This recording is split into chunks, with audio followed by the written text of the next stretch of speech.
আসসালামু আলাইকুম। সকলে কেমন আছেন? আলহামদুলিল্লাহ সকলেই ভালো আছেন, সুস্থ আছেন। একদম সাধারণভাবে একদম অল্প সময়ে কিভাবে বেগুন আলু রান্না করলাম সেটাই আপনাদের সাথে শেয়ার করছি। আশা করছি ভিডিওটা না কেটে পুরোটাই দেখার চেষ্টা করবেন। এখানে রান্নার জন্য কড়াইয়ে তেল দিয়ে দিয়েছি। আমি সাদা তেলে ব্যবহার করছি, আপনারা চাইলে সরিষার তেল দিয়েও রান্না করতে পারেন। আর এখানে দিয়ে দিলাম একটা শুকনো লঙ্কা, গোটা জিরে আর পেঁয়াজ কুচি দিয়ে ভালো করে নাড়াচাড়া করে নেব। পেঁয়াজটা একটু ভাজা ভাজা মতো করে নেব, যতক্ষণ না পেঁয়াজের হালকা বাদামি কালার আসছে, রঙটা চেঞ্জ হচ্ছে, ততক্ষণ ভালো করে নাড়াচাড়া করে নেব। যাদের হাতে একদম সময় কম তারা এইভাবে বেগুনটা রান্না করবেন, দেখবেন স্বাদও ভালো হবে আর সময়ও খুব কম লাগবে। পেঁয়াজটা একটু ভাজা ভাজা মতো হয়ে গেছে, তখন এতে দিয়ে দিলাম একটা টমেটোটা দিয়েও ভালো করে নেড়ে চেড়ে নিলাম। টমেটোটা দিয়ে একটু ভালো করে নেড়ে চেড়ে রাখার পর আলু সরু সরু করে কেটে রেখেছিলাম, সেই আলুটা দিয়ে দিচ্ছি। আলুটা দিয়েও ভালো করে নাড়াচাড়া করে নিচ্ছে। এটা কোনো এক্সট্রা করে ভাজার দরকার নেই। এটা একটু পেঁয়াজের সঙ্গে আলুটা একটু নেড়ে চেড়ে নিয়েছি। একদম কোনো রকম ঝামেলা ছাড়াই আলাদা করে ভাজতে হবে না, কিছুই না, একদম যা সব একসঙ্গে দিয়ে ভালো করে নেড়ে চেড়ে নিতে হবে। বেগুনটাও দিয়ে আমি ভালো করে বেগুনটাও নাড়াচাড়া করে নিচ্ছি, যাতে একটু ভাজা ভাজা টাইপের হয়ে যায়। দেখতেই পাচ্ছেন কেমন আলু আর বেগুনের কালারটা কেমন চেঞ্জ হয়ে এসছে, ভাজা ভাজা মতো হয়ে গেছে। এরপরে এতে আমি মশলা অ্যাড করে দেবো। যেমন 1 টেবিল চামচ দিয়ে দিলাম লবণ,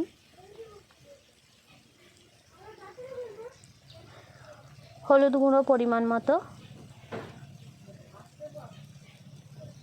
এরপরে দিয়ে দিলাম লঙ্কা গুঁড়ো, দিয়ে এটাকে ভালো করে নাড়াচাড়া করে নেব।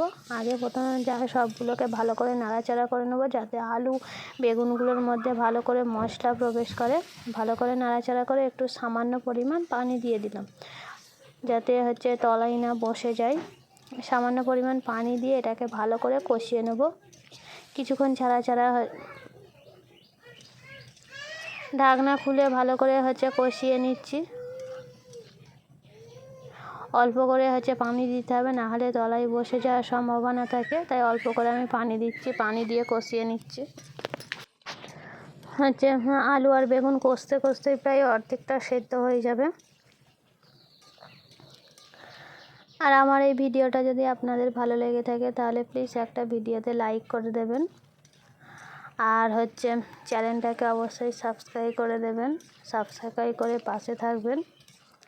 আর এই রেসিপি ভিডিওটা কেমন আপনাদের লাগলো অবশ্যই কমেন্ট বক্সে জানাবেন। ভালো করে কষতে কষতে বেগুনও প্রায় ঘেঁটে ঘেঁটে মতো গেছে, আলুও প্রায় সেদ্ধ হয়ে গেছে। এইটাকে এবারে পরিমাণ মতো পানি দিয়ে দেবো, যাতে পুরোটাই সেদ্ধ হয়ে যায়। একটু গায়ে গায়ে ঝোলটা লেগে থাকে, তাই পরিমাণ মতো পানি দিয়ে এটাকে ঢাকনা দিয়ে রেখে দেবো। ফোটার জন্য অপেক্ষা করব। 5 মিনিট ঢাকনা দিয়ে রাখার পর পানিটা পুরো ফুটে গেছে। এরপর এতে দিয়ে দিলাম ধনিয়া গুঁড়ো, তারপরে দিয়ে দিলাম জিরে গুঁড়ো, এবারে দিয়ে দিচ্ছি সবজি মশলা দিলে অবশ্যই সবজির তরকারির স্বাদটা একটু ভালো হয়। দিয়ে ভালো করে নেড়ে চেড়ে নিলাম। এরপরে আলুটাও পুরো ফুল সেদ্ধ হয়ে গেছে। এরপরে এটাকে 2 মিনিট রেখে নামিয়ে নেব।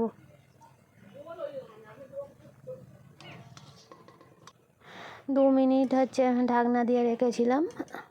এরপরে এটাকে নামিয়ে নেব। দেখুন কত সুন্দর কালার হয়েছে। ভিডিওটা ভালো লাগলে অবশ্যই একটা লাইক করে দেবেন।